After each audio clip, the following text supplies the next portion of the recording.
How y'all doing? How are y'all doing? Today is somewhat of a summer day for me and my family. 5 years ago today, my dad, the Reverend A.C. Jolley, went back to, as he said, the Pope House to sit down for a night of rest, and went on into eternal rest. You know, me and my dad didn't always have the best relationship, but there came a day where God came to me and said that me and him wasn't going to continue to be here together. So I presented it to him and told him that as far as my end was concerned, that if he did go before I went, that would put him in an awkward position where I'd have one or two things I could do. I could either stand at your coffin and say the time that we spent was a waste, or I could stand at your coffin and wish we had time to spend together. And I told him, I said, Dad, I find myself more at ease if I had to choose between the two. I'd find myself more at ease being able to say that the time we spend together was a waste, as opposed to longing or wanting some time with you. Like I say, this poem I wrote for him entitled "Free at Last." I must admit, I didn't understand a lot of your simple country ways, but now I long for them days. It took a while for us to get on track, and I know you smiled when I mentioned you in the big three.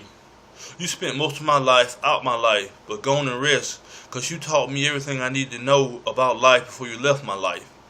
And I did say in another place that I didn't know time could fly till I looked down at your bit and seen 4 years done pass. Also, I didn't know time could stand still till I seen that text on my phone saying you was dead. There was times in my life I was sure I didn't want you to be part of my life. Then an ill-fated day came where I had to realize we both ain't gonna keep living this life. So I told you it's time for us to prepare for one of us to leave this life. From that point to that text was the best part of my life, till I saw that text that forever ruined my life.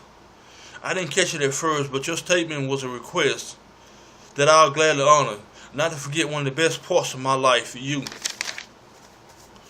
I know you was proud at the way I responded to you leaving this life. I shedded one tear for grief and said, oh well, he's free of the troubles of this life. That was my poem. I dedicated it to my daddy. I just have one request. That's all the request I have is y'all leave this poem alone. Y'all can touch and do whatever y'all want to with the rest of them. I could care less. Please leave this poem alone. I wrote this poem for my dad. This comes from my heart. Please don't play with this one. You can play with the rest of them. Say whatever you want to. Do whatever you want to with the rest of them. Please leave this one alone. This one is sacred and personal. So please leave this one alone. But this is the poem that I wrote for my dad this morning. It's been 5 years since, like I say, he slipped into eternal rest. And I miss my dad. But I know you're up in heaven smiling, Dad.